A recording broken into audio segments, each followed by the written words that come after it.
Autism campaigner Polly Tommy joins us now. Polly, listening to that, how encouraged are you? You have personal experience, of course, of dealing with autism.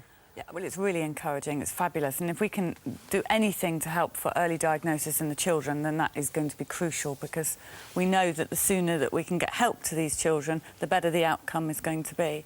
So, yeah, great news. How is it diagnosed at the minute? What's the process? Oh, well, it's a lengthy process.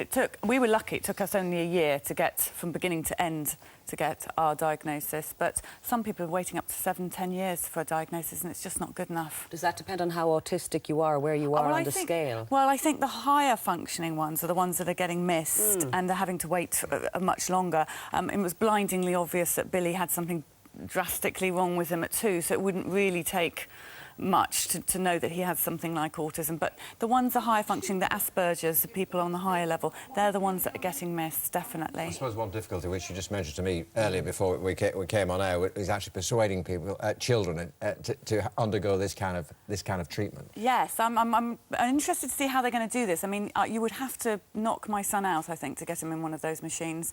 Yeah. So I don't really know how they're going to do this with the children. And obviously, when you've got the ones with autism, they don't understand.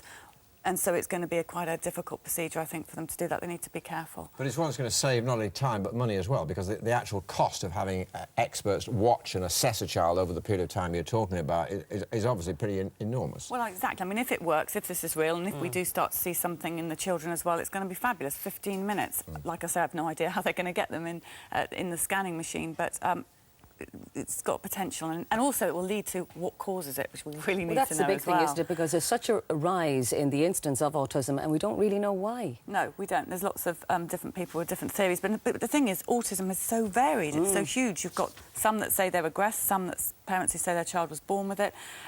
There's so many different types of autism, so hopefully when they look at doing all these tests, they'll look at all the different types of autism. Absolutely, with fingers crossed. Polly, good to see you again. Thanks so much indeed for being with us. Time now 27 minutes past 6. Let's catch up on the weather with Kirsty.